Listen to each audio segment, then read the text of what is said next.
안녕하십니까. 안세 회계벌이 대표 박영호 회사입니다. 오늘 이제 세 번째 주인데요. 2000 강의는 173강으로서 올해 개정세법 핵심사항 뭐 이런 건데, 개정세법 핵심사항에 대해서 쭉 제가 우리 안세정인전환을 1월 17일자로 이렇게 나온 게 이렇게 있어요. 그래서 여러 가지 법인세부터 소득세, 상속세, 증여세, 뭐 기타 세법을 쭉 제가 면밀히 봤는데, 주택특례 제한법은 이제 워낙에 많은 주택 특례가 있으니까 이게 이제 일몰 기한이 자꾸 연장되면서 계속 있고, 일부는 없어졌지만 대체로 있습니다. 그래서 옛날에 여러분이 알고 있는 대로 계속 있고, 나머지 이제 이 일반 법인 소득세 이런 데서는 특별한 게 없어요. 특별한 게 없고, 법인세율도 그대로 인하하지 못했고, 부자 감사는 반발이 심해가지고, 그래서 아직 한국이 저세국가라는 인상을 주지 못하고 이중과세가 굉장히 많이 있는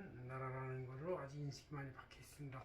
이 중에서 일부 조금 이제 개정된 게 있는데 그걸 제가 말씀드리겠습니다. 그래서 뭐 여기 쭉 많이 여러 가지 써 있어요. 그래서 우리 안세정의 채널 이 안에도 보면 뭐 온갖 주문이 다 이렇게 좌우 대표로 쭉 써 있는 게 보이죠. 이렇게 이게 한 50페이지 나와 있고, 주요 특례 제한법이 또 있는 것까지 하면 또 더 많아요. 근데 그거는 제가 여기다 실지 않았습니다.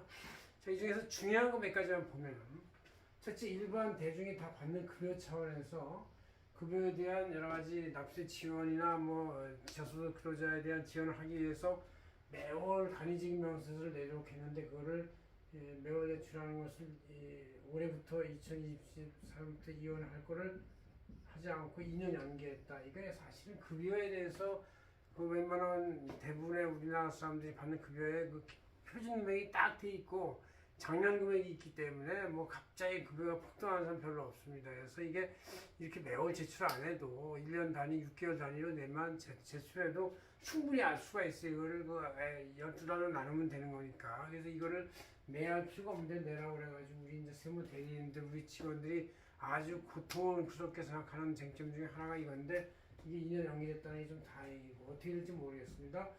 또 한 가지 이제 배당 소득에 대해서 소액과 가산율이 11%에서 10% 내려갔습니다. 그래서 배당소액 공제까지 같이 내려가는 꼴이 됐는데, 이것은 이제 기존의 법인세율이 2억까지 중소기업에 대해서 10%였었는데 이게 9% 내려가니까 10%일 때는 지방주민세까지 11%였기 때문에 세액공제 가산수익이 이게 맞는데 9% 내려가니까 지방주민세까지 9.5% 하면 이게 10%가 되는 것이지. 이건 뒷고로 10%가 돼서 이렇게 이거에 맞춘 것이다. 근데 이거 똑같은 연도에 맞춘 게 아니라 배당수득은 1년 늦게 나오는 걸로 봐서 아마 1년 늦게 개정을 했는지 아니면 조금 실수를 했는지 그건 모르겠지만, 어쨌든 작년도에 2억까지의 법인세율이 10%에서 9% 내려간 거를 작년에 맞추지 못하고 배당소액 초액과 가산율과 배당소액 공제를 올해 2024년부터 적용하는 걸로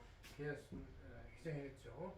그다음 중요한 게 세 번째인데, 이게 하도 결혼 출산이 잘 이루어지질 않고 이랬어서 이제 국가에서 고민하다가 돈의 문제, 옛날에 우리가 60대 70대 죽었기 때문에 자금 순환이 가족 내에서도 이루어졌는데 이제는 뭐 80대 90대 100대 이렇게 사니까 한번 부모의 재산이 자신한테 이전이 되기가 어려워요. 이전되려면 또 증여세 강을 건너야 되기 때문에 굉장히 많습니다. 1억까지가 10%, 공제금액 5천만 원밖에 안 되고 이렇게 해서 금방 20% 30% 타고 올라가니까 줘도 이제 60, 70%밖에 안 나고 부실없던 돈이니까 잘 자금 순환이 일어나지 않아서 결혼이나 출산, 증여에 대해서, 결혼에 대해서 1억 혹은 출산에 대해서 1억 합해서 1억 추가를 공제해서 기본적으로 자녀가 결혼이나 할 때 아무것도 증여가 없었으면은 기본 공제 5천원 플러스 결혼이나 출산 증여 공제 1억 해가지고 1억 5천까지